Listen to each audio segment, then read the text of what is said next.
সুপ্রিয় দর্শক, আসসালামু আলাইকুম। আজকে আপনাদেরকে একটি দারুণ বিল্ডিংয়ের প্ল্যান দেখাবো, সাথে 3D দেখাবো। এই বিল্ডিংটি মাত্র 30 ফিট বা 40 ফিট জায়গার উপরে, ছোট্ট একটি জায়গা, 1200 স্কোয়ার ফিট জায়গাটায়, এবং এখানে চমৎকার একটা বিল্ডিং হবে। আপনারা 3Dটা দেখতে পাচ্ছেন। এখানে টোটাল 1 2 3 4 5 6 7 8 আটতলা একটা বিল্ডিং হবে। তো দর্শক, আপনারা দেখতে পাচ্ছেন আউটার ভিউটা একটু অনেক আধুনিক মানের, এবং এখানে সামনে বারান্দা আছে, এই পাশে বারান্দা আছে। এই কয়েকটা ভিউ, এই ভিউটা ফাইনাল করার আগে আমরা বেশ কয়েকটা ভিউ এখানে ফাইনাল করছিলাম। আপনারা যদি দেখেন, এই যে এখানে এটা হলো নাইট ভিউ, রাতের ভিউ, এটা দেখতে পাচ্ছেন। সুন্দর একটি বিল্ডিং। তার আগে আমরা এই স্টাইলটা করছিলাম যে আমরা ওই বিল্ডিং এর এই কালারটা দেওয়ার আগে এখানে আমরা এই কালারটাও একবার দিয়ে চেষ্টা করছিলাম এই জায়গাটার ভিউটা আনার জন্য। এটা বিল্ডিং এর স্কেচটা, এই সামনে থেকে ফাইনালি এইভাবে দেখা যাবে। খুবই সুন্দর একটা বিল্ডিং আপনারা দেখতে পাচ্ছেন। এটা হলো বিল্ডিং এর 3Dটা দেখলেন। এখন আমরা যদি মূল প্ল্যানটা দেখতে চাই, তো মূল প্ল্যানটা আমরা কিছু প্ল্যানেরও রেন্ডার করছি।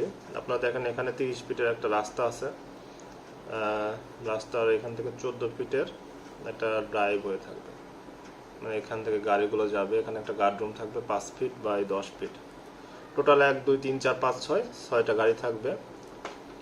এখানে যেটা দেখতে পাচ্ছেন আপনারা, একটা লিফট থাকবে, লিফটের মাপ থাকবে 5 ফিট বাই 6 ফিট, আর লিফটের লবি থাকবে এখানে। এখান থেকে মানুষ লিফটে উঠবে, এবং পাশে একটা সিঁড়ি আছে, সিঁড়িটা 7 ফিট 6 ইঞ্চি বাই 15 ফিট 3 ইঞ্চি। আর এখানে যেহেতু অনেকগুলো গাড়ি থাকছে, এর জন্য অবশ্যই ড্রাইভার্স ওয়েটিং রুম থাকবে। এখানে একটা টয়লেট থাকবে ছোট, তারা এখানকার যারা ড্রাইভার্স এবং অন্যান্য যারা আসবে তাদের জন্য এখানে একটা ড্রাইভার্স ওয়েটিং রুম থাকবে। আর আপনারা যদি একটু দেখাই ছোট করে, এখানে ড্রাইভার্স ওয়েটিং রুম থাকবে, এখানে ইলেকট্রোমেকানিক্যাল রুম, জেনারেটর রুমটা থাকবে। আর চারপাশে এই পাশে আমাদের গ্রিন স্পেস থাকবে। মূল গেটটা এখানে থাকবে। তো এটা গেল আমাদের গ্রাউন্ড ফ্লোরের প্ল্যান। এখন আমরা যদি এটাকে আমরা টিপিক্যাল ফ্লোরের প্ল্যানটা দেখতে চাই, এখানে দেখেন দর্শক, এখানে আমাদের একটা বেডরুম আছে 12 ফিট 6 ইঞ্চি বাই 10 ফিট 6। এখানে একটা মাস্টার বেডের সাথে একটা অ্যাটাচ টয়লেট রুম আছে 5 ফিট 9 বাই 6 ফিট 2। এই পাশে একটা বেড আছে, এর বেডের সাথেও বারান্দা আছে প্লাস টয়লেট আছে। বারান্দা আছে 4 ফিট বাই 4 ফিট 4 ইঞ্চি, আর এখানে টয়লেট আছে 3 feet 9 inch by 5 feet 8 inch. Dining space, এখানে কিছু বসার জায়গা রাখা আছে, ডাইনিং স্পেসেও কিছু সোফা থাকবে। আর এখানে তো ড্রয়িং রুম আছে, আপনারা দেখতে পাচ্ছেন। লিভিংটা 10 ফিট 6 বাই 10 ফিট। আর এখানে একটা টেরাস গার্ডেন মতো থাকবে, আপনারা দেখতে পাচ্ছেন ফুলটা।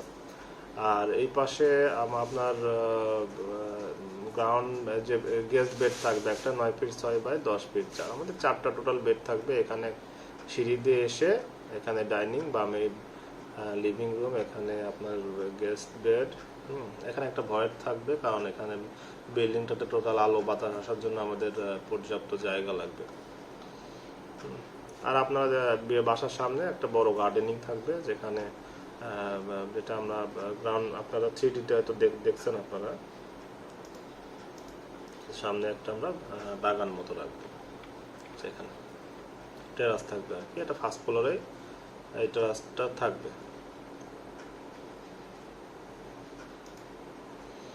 এটা আপনারা এখন যদি আমরা মূল প্ল্যানটা একবার দেখাই অটোক্যাড থেকে, এটা আপনারা দেখতে পাচ্ছেন এখানে ক্যাডের প্ল্যান। এখানে যেটা দেখছিলাম যে 30 ফিট রাস্তা, গার্ডরুম, এইসব ডিটেলগুলো এখানে দেওয়া আছে। সেম আমাদের ফার্স্ট ফ্লোর এবং টিপিক্যাল ফ্লোর প্ল্যানগুলো এভাবে দেওয়া আছে। তো এই গেল আমাদের 3D এবং প্ল্যান। তো বিল্ডিংটাতে আপনারা জানেন প্রতি বর্গ ফুট করতে আমাদের 1200 টাকা করে স্কোয়ার ফিটে খরচ হবে, এবং এটা কনস্ট্রাকশন আপনার কমপ্লিট করে যাবে প্রতি স্কোয়ার ফিটে 1200 টাকা। তো দর্শক, আজকে এই পর্যন্তই। আজকে ভিডিওটা এখানে শেষ করছি। তো এই ধরনের নিত্য নতুন ভিডিও পেতে অবশ্যই আমার চ্যানেলকে সাবস্ক্রাইব করুন এবং বেল আইকন চাপ দিয়ে পাশে থাকুন, কারণ আমরা প্রায় প্রতিদিনই নতুন নতুন ভিডিও দিয়ে থাকি। তো আপনারা বেল আইকন চাপ দিয়ে রাখলে আমাদের ভিডিও পাবলিশ হওয়ার সাথে সাথে আপনারা পেয়ে যাবেন। আর অবশ্যই বাড়ি করার জন্য একজন উপযুক্ত মানের স্ট্রাকচারাল ইঞ্জিনিয়ার, আর্কিটেক্টের অবশ্যই হেল্প নিন। তাছাড়া আপনি নিজে একটা ছবি দেখে বা একটা বিল্ডিংয়ের প্ল্যান অনলাইন থেকে দেখে বাড়ি করাটা কখনোই উচিত নয়, কারণ আপনি তো জানেন যে মিস্ত্রিরা কখনো একটা ভালো ডিজাইন দিতে পারে না। একটি ভালো ডিজাইন পেতে গেলে অবশ্যই একজন ইঞ্জিনিয়ারের সাহায্য দরকার পড়বে। সবাইকে অসংখ্য ধন্যবাদ। আসসালামু আলাইকুম।